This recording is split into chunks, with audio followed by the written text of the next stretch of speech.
All right, hello again. This is Jeff Scott. I'm coming to you with a second set of presentations on secure coding. And this one we're going to again look at the OWASP Top 10 Security Threats for 2013, but look at it in a much more expanded view. When we get done with that, we're going to go through a presentation, an overall general presentation on the Microsoft security development lifecycle. So let's just get started.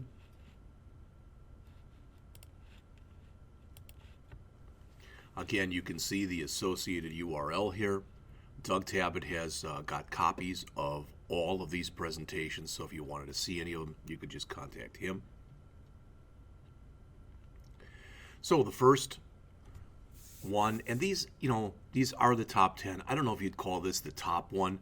They're all important. This is the one they've got listed as number one. We've talked before about SQL injection, and again, the idea behind that is when you have actual, regular, real, good SQL statements in a program, if the attacker can get a hold of those statements and add their own code onto them, where they're putting in, as it says here, malicious statements that are inserted into fields, which will allow them to look at database contents, change database contents, remove database contents, add their own contents, for example, maybe even add themselves as an administrator. All right, as it says, this occurs when untrusted data is sent to the interpreter. So the idea is you can't be too safe. Most people will tell you that they are willing to put up with a little bit more overhead, time, or whatever, if they can be as assured as possible that their data in whatever they're working with is secure. So notice this is an application-specific type of problem, okay? As it says, consider anyone who can send untrusted data to the system, be they external, internal, even an administrator.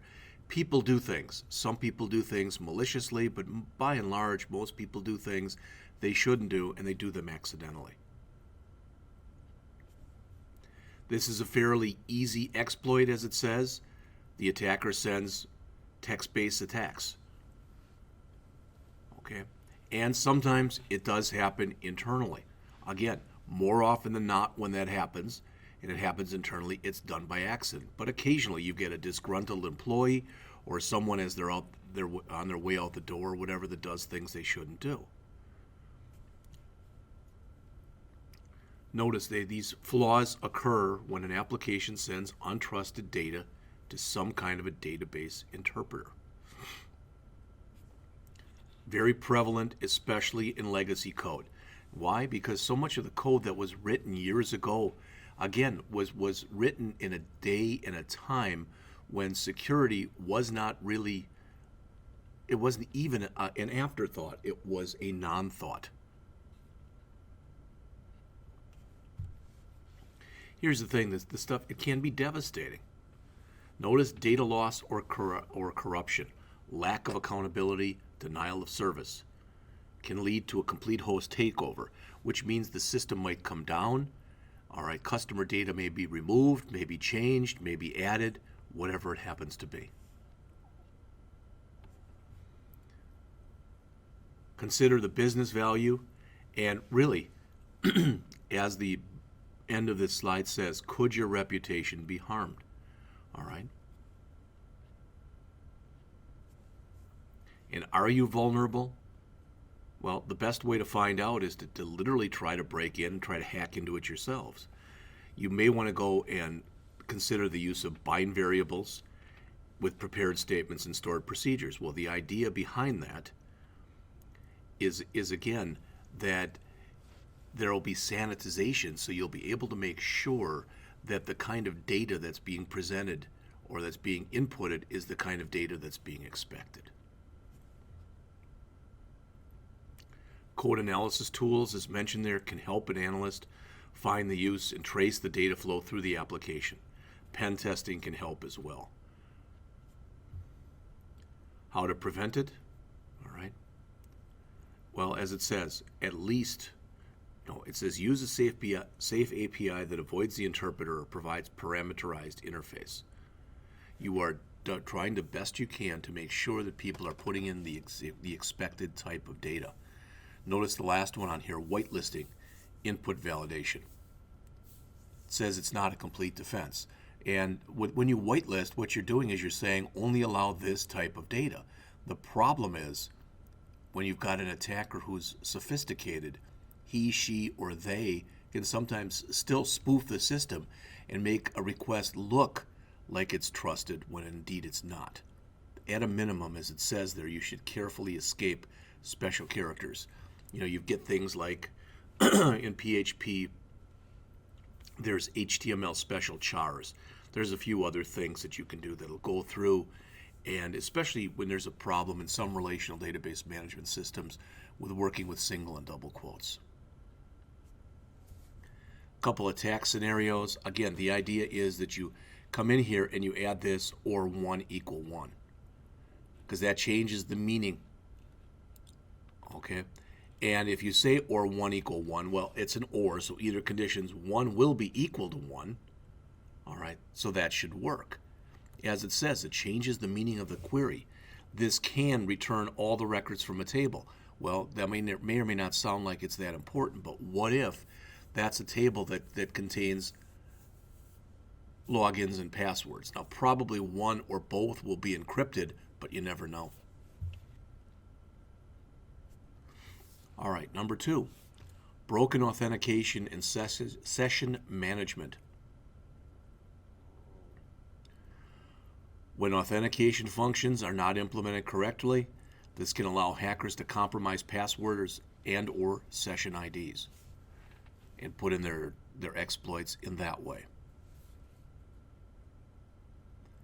Things like passwords, keys, session tokens can be taken, and other exploits based off of these are possible. Session hijacking, for example.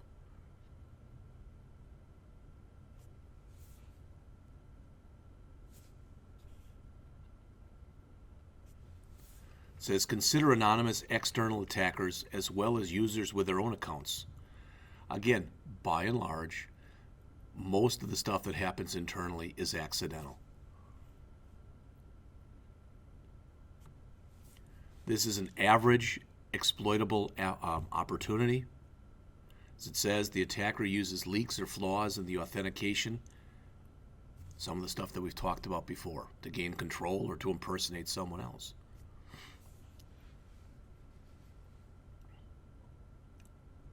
As it says, many of the custom schemes that people create have flaws in logout areas, password management, timeouts, etc. All right? I don't know about you. I've been guilty in the past. I try now to have a much more secure password. I don't use the same password, of course, for every account. But by and large, many of my passwords are, 20 characters long, if not more. And they're a mixture of uppercase, lowercase, special characters, etc. The impact of this can be severe, because if someone is able to get in and, for lack of better words, become a user that they're not, the consequences, again, can be devastating.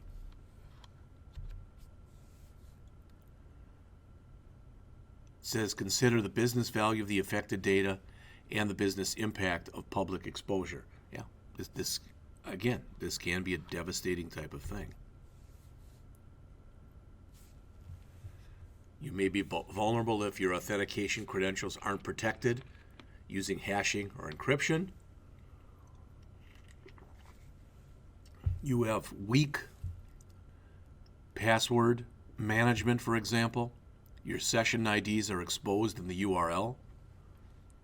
All right, so maybe you use URL rewriting or the pretty URL where people are able to actually get things passed in if they know what they're doing. Session IDs don't time out. In most applications, the session is designed to end, your user session is designed to end either when you log out or possibly 20 minutes after logout. All right, but sometimes, depending on the application, that may be kept open indefinitely. What a lot of places do, too, is when you come in and as you move from screen to screen. So if I've got, for example, if I've got some kind of a electronic commerce system, it might be that when I go to when I go to my page to pay, a new session ID might be generated and the old one might be basically thrown away. Passwords, session IDs, and other credentials are sent over unencrypted connections. What you want, as it says there, is you want to meet all authentication and session management requirements as defined by OWASP or defined by your own organization. The developer interface should be simple. Avoid cross-site scripting flaws. So here's an example right here. Somebody sees this and sends this URL and says, wow, there's some fantastic deal here on Hawaii. Well, look at this. Session ID equals. So they've sent the session ID. If that is still an active session, that ID can be hijacked by somebody else because, as you can see right there, it's being sent over the URL. So it's being sent in clear text as far as it's part of a GET routine.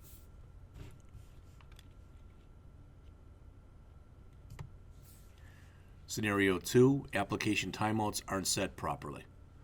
All right. So as it says, the user uses a public computer to access a site, but instead of logging out, just closes the browser tab and walks away. You know, we all think that people don't do things like this. I've been guilty of it myself. Scenario 3, an insider or an external attacker gains access to the system's password database. Again, the likelihood of that in most companies is rare, but things like that do happen. Third is cross-site scripting.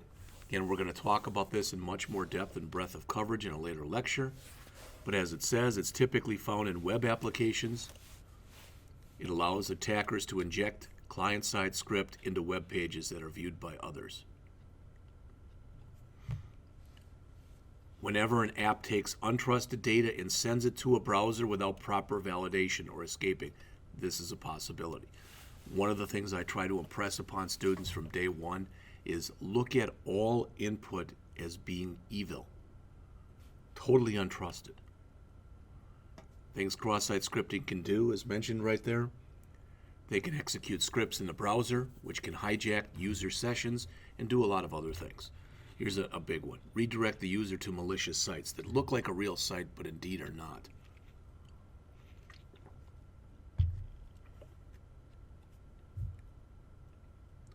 Consider anyone who has anything to do with data, whether they're internal, external, regardless of how low or how high they are on the totem pole. They're potentially malicious. Almost any source of data can be sent to an attack vector, okay, including database data. As it says, the prevalence of this is widespread. Good thing is it's fairly easy typically to detect.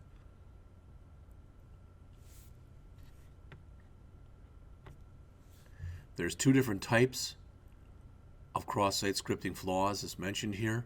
Notice stored cross-site scripting vulnerabilities. As it says, they arise when data which originated from a tainted source is copied to an application's response.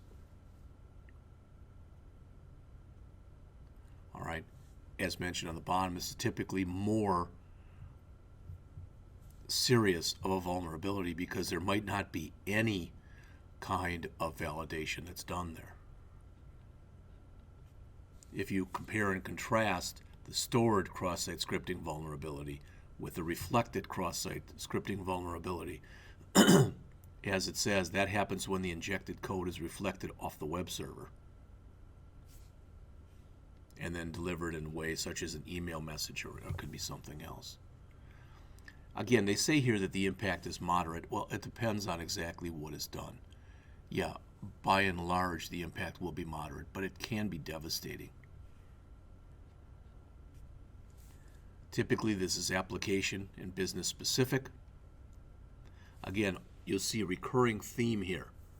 Consider the business value of the affected system and its corresponding data. Consider the business impact of exposing data. You're vulnerable if you don't heed the warning of all input being evil and all input having to be sanitized. There are tools that'll find some of these problems, but as it says, typically, if you want to mitigate cross-site scripting, it's a combination of manual code review and penetration testing, along with other tools. Preferred option, again, is to properly escape all untrusted data. I would just say all data, when possible. Whitelisting input data is also recommended, but again, as we talked about earlier, this is not a complete defense, because when you whitelist, again, what you're doing is you're saying, only allow this type of data in. The problem with that is sometimes that can be spoofed so that something that looks valid indeed is not valid. All right, so how to prevent this? Consider auto sanitization. Have some kind of a policy to defend against this, and most places do. Couple attack scenarios. As it says, an app uses untrusted data in the construction of an HTML snippet. So you've got this this whole thing in here, and potentially, all right, you're putting something in, so they're modifying it. So in other words, what you're typically doing, and oftentimes this will happen like in an HTML form, you're inputting things that shouldn't be allowed to be input, be they JavaScript or something else. But JavaScript is a hot one, for lack of better words. I always tell students to go in, and if they can go into an HTML form, and where they ask for your name, just put a script tag in there, do an alert that says hello, enter your script tag, run the form, all right, or submit the form.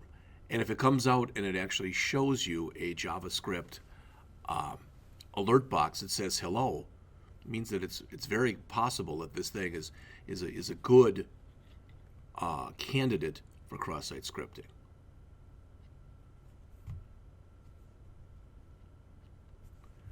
Number 4, insecure direct object references.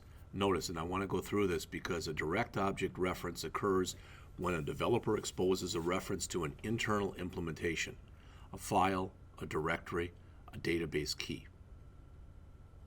All right, so attackers, if they get a hold of that and they can manipulate these references, they can possibly see data that they shouldn't, of course, be allowed to see. It says, do any users have only partial access to certain types of system data? It's fairly easy to exploit. Notice the attacker changes a parameter value to another object that they aren't authorized to use, and they see whether or not access is granted. This is in so many ways, and we've talked about this in other lectures, for lack of better words, kind of a two-edged sword. Because typically, the more secure you make something, the less user-friendly it is. So some places are willing to trade off a little bit of security for a little more user-friendliness, which really isn't a very good idea when you think about it. Yes, it's easier to use, but it's also easier for somebody to break into. It's common, it's easily detected. As it says, applications don't always verify that a user is authorized.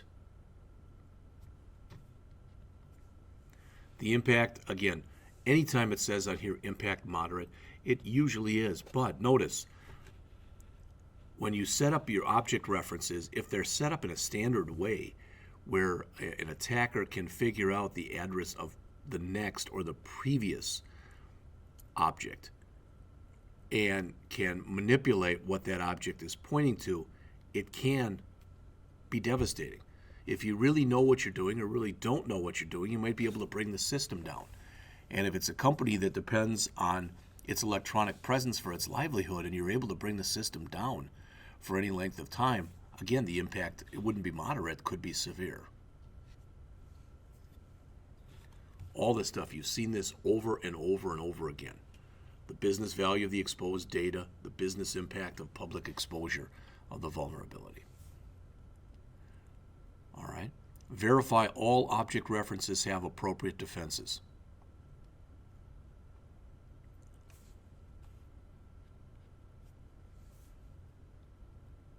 If the reference is an indirect reference, all right, it says, does the mapping to the direct reference fail to limit those values to those authorized for the current user? So again, it's kind of the idea, and I've given this example before, that if I'm a bank teller, I should only be allowed to, what? Take deposits from customers, give withdrawals to customers, give a customer their balance. Other than that, not very much information. Use per user or session indirect object references. Have it go away. Have the object reference be unique for the user. Check access.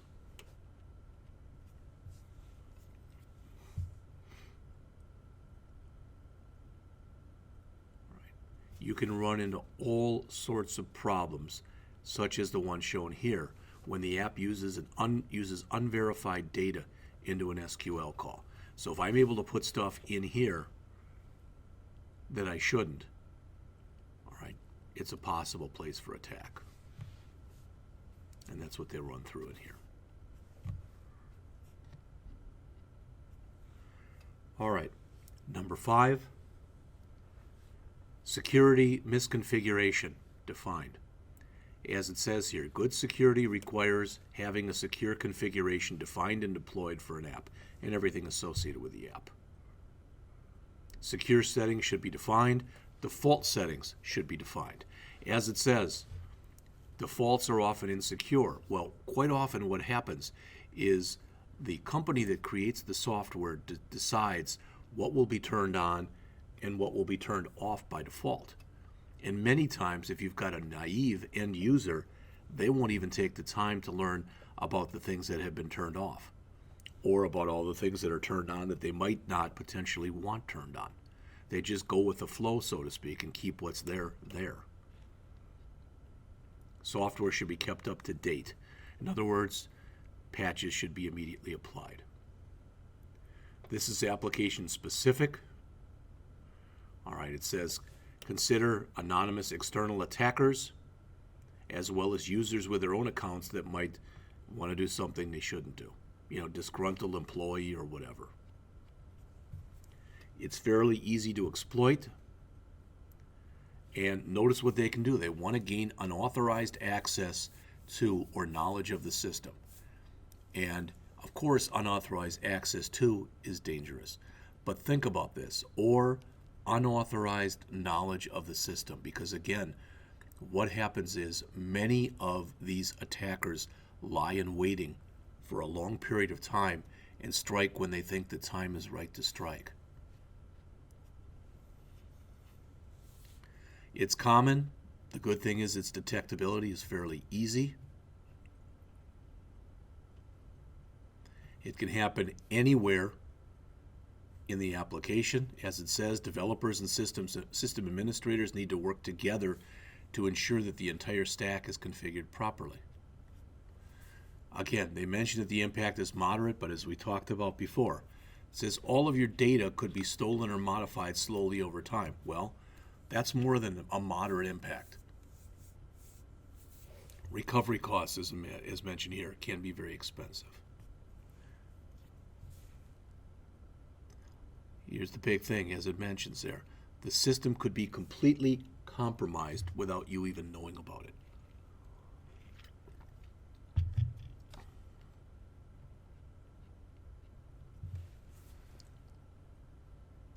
Is any of your software out of date? Is there anything that's been enabled that shouldn't have been? Is there anything that's been installed that shouldn't have been?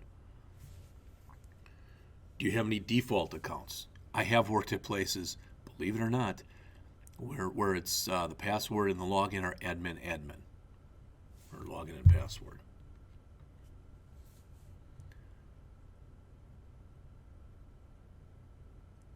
Does your error handling reveal? In other words, do you give generic error messages or detailed error messages? Are the security settings in your development framework set or not set to secure values? You want to be constantly hardening the stack. So you want to keep going through everywhere where data passes, especially data that is input, and especially out of that input data, data that's input or can come in from an external source. Patches and patch recovery, we've talked about this before, the idea that when you get patches, you want to implement them as soon as possible. Have a strong application architecture, constantly run scans and do audits. Audits and doing things like log files, you cannot overestimate their importance. Later when we talk about stride and we'll talk about repudiation, the idea where somebody can claim they didn't do something, and if it isn't logged either electronically or ideally, in a hard copy or in some kind of a file format, you might not be able to prove when somebody says they did something they did or did not do it.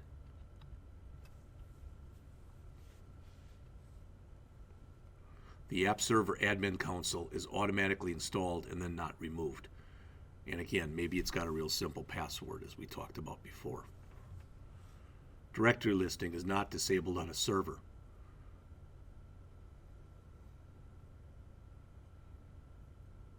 Notice this, because this is a big one.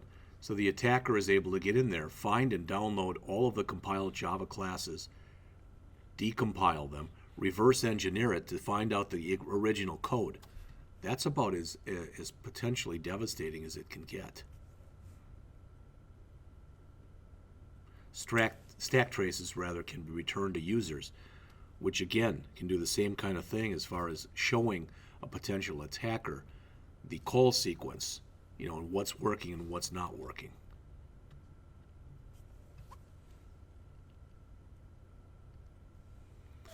An application server comes with sample apps that you should remove. If they're not removed, as it says, they have well-known security flaws that attackers might be able to use. All right, let's jump into number 6 then. Sensitive data exposure. Again, credit card fraud, identity theft, these can be, again, some of the most devastating things there are. Sensitive data, is mentioned there, deserves extra protection. Encryption at a minimum. All right, special precautions when exchanged with the browser.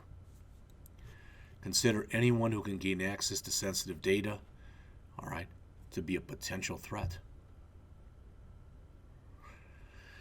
As it says, include both internal and external threats. This can be difficult to exploit. That's the good news. The bad news is if somebody is able to actually exploit it, the results can be very devastating. Not that common. Detectability average. As it says, the most common flaw is not encrypting some kind of sensitive data. All right. I've said this before, maybe not on these tapes, but years ago, when Doug was teaching at Blackhawk, he actually had my older brother Dick come in and talk to his class because Dick had been the victim of identity theft 3 times. He was in the United States Navy for 7 years, and several years ago, I believe that was the case where someone literally left their laptop out, and it was in their car, and it was stolen, and a bunch of people who had been in the military, especially the Navy, their records were compromised. He was one of them. A couple years later, the insurance company that he worked for, a similar thing happened. And a few years after that, it was the bank that he was working for was hacked. As it says, typically browser weaknesses are common and easy to detect, but they're typically on a large scale. They're harder to exploit. Again, as mentioned, the impact of this can be severe.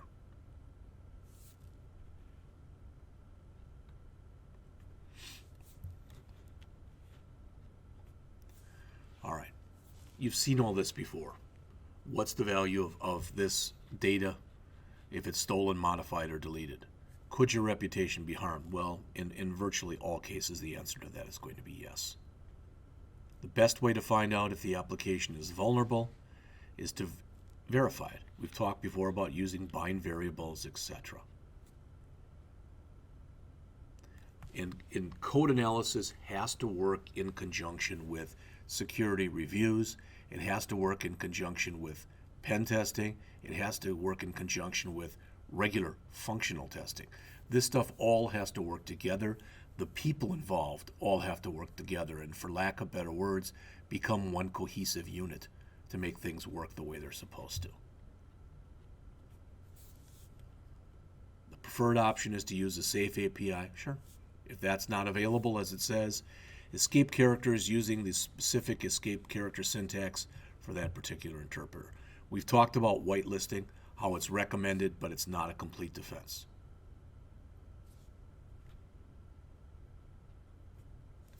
Couple scenarios: an application encrypts credit card numbers in a database, all right, but it also decrypts them when they're retrieved. Somebody's able to get into that, okay.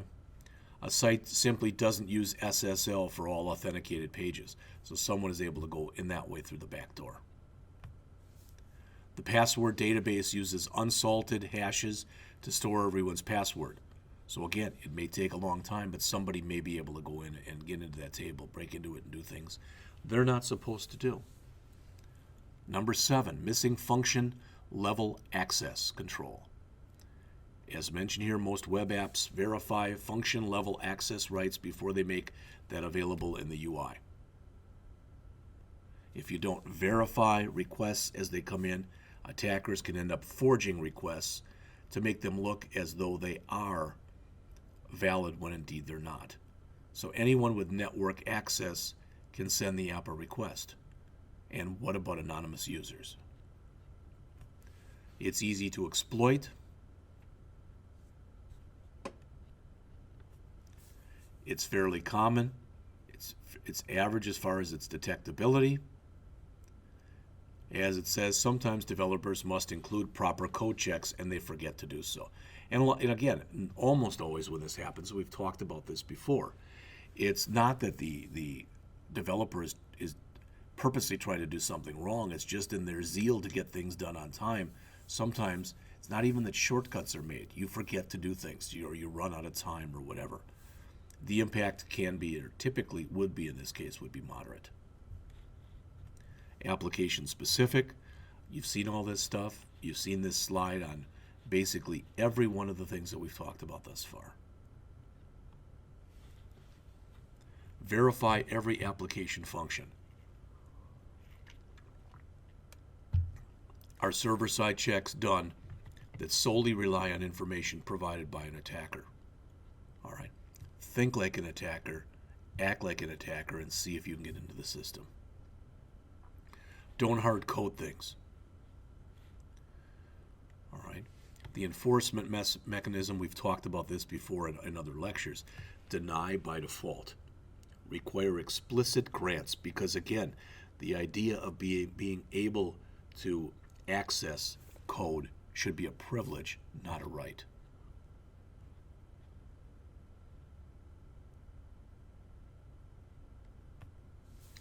Number 8, cross-site request forgery, typically known as CSRF. As mentioned there, it forces a logged-on victim's browser to send a forged HTTP request. Again, consider anyone who can load content into the browser. And I've mentioned this during the actual class lectures, and I'm going to say it again because many attackers have gotten so sophisticated. It used to be that you'd have to click on a link, but today you can put code in, for example, a JavaScript code on a mouse over that if you just take your mouse and you put it over a link, all right, potentially devastating things can happen. So any website or other HTML feed that your users can access can possibly fall victim to CSRF. The exploitability is average. The prevalence is common. It's fairly easy to detect.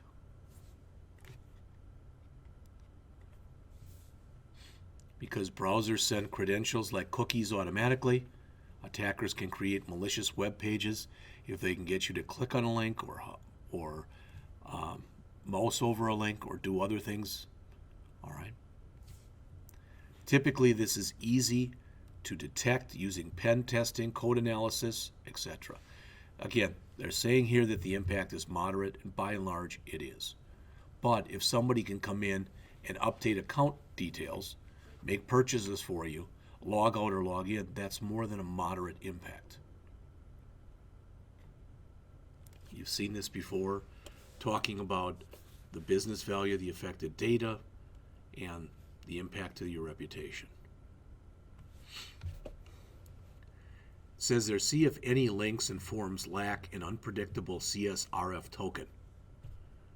Because if they do, as mentioned, an attacker can potentially forge malicious requests. Alternative ways, we've all seen the CAPTCHAs. Why do you put a CAPTCHA in there? Because typically most people, if they're trying to break into a system and they're using automated tools, the automated tool isn't going to be able to look at the CAPTCHA and put in the letters and or the numbers or a combination thereof. Focus on links and forms that invoke state-changing functions. Check multi-step transactions. Already mentioned this, that the preferred option is to include a unique token, which can be included in the URL or in a URL parameter. Requiring a user to re-authenticate can also help. Again, we're talking here about mitigating problems as much as possible.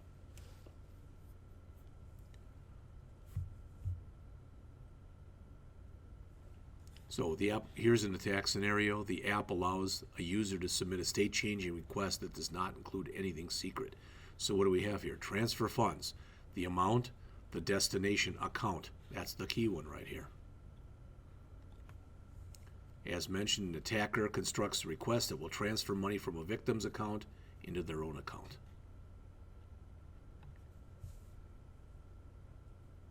If the victim visits any of the attacker's sites while already,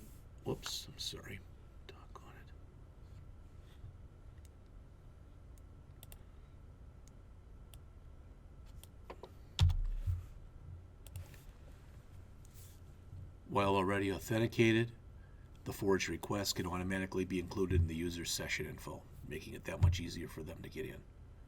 Okay? Number 9 of 10, using components with known vulnerabilities. Libraries, frameworks, etc. almost always run with full privileges. Okay, as it says, if a component can be exploited, that can result in serious data loss or complete system takeover.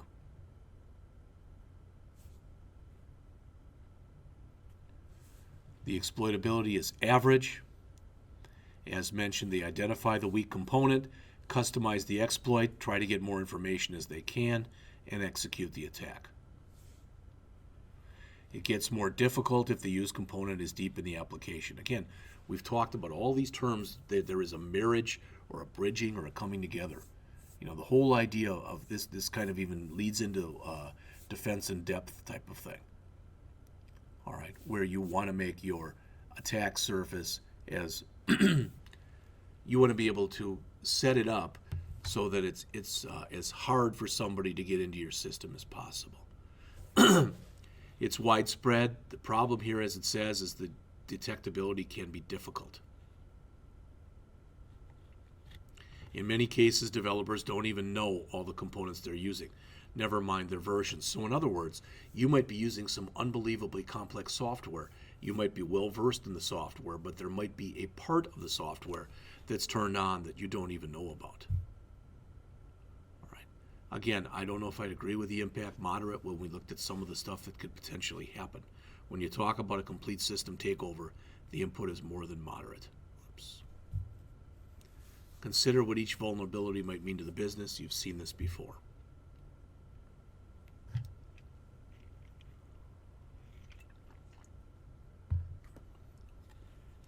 Vulnerability reports for commercial or open source software do not always specify exactly which versions of a component are vulnerable in a standard searchable way.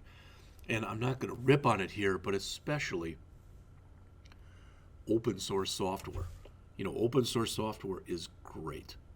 The idea behind it is fantastic. The problem with it is sometimes the people, again, who create the open source software, much like people who have more closed source, in their zeal to get things done on time and to get things out there to be first or whatever, sometimes security is an afterthought at best. If one of the components does have a vulnerability, evaluate it, see whether or not it's needed, whether or not it can be changed, updated, or whatever.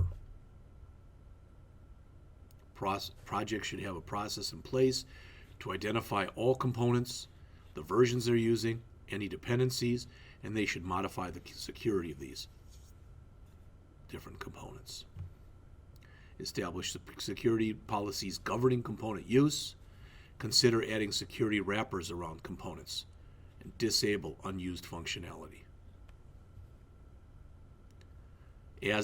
Of these vulnerabilities can cause almost any type of the problems that we talked about before. Again, although they said the impact was moderate, it can literally be severe.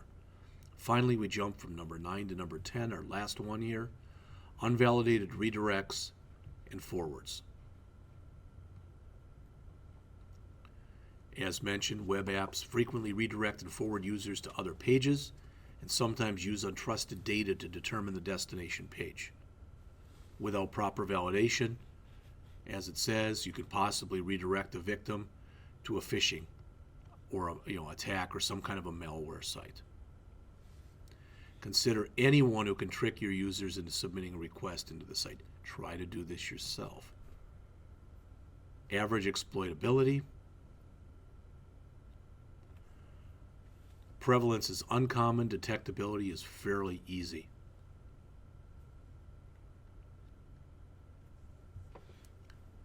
Detecting unchecked redirects are easy. Well, you look for the redirects, as it says, where you can set the full URL. But when you've got something that happens, a forward that just pushes you to another page, it can be much more difficult. You might already be there by the time you can check it. Impact, again, they'll say moderate with all these. Whether it's moderate, severe, whatever, it can, just about with everything here, can potentially be severe. Consider the business value. You've seen that again. What if they get owned by malware, etc.? Best way to find out, review the code.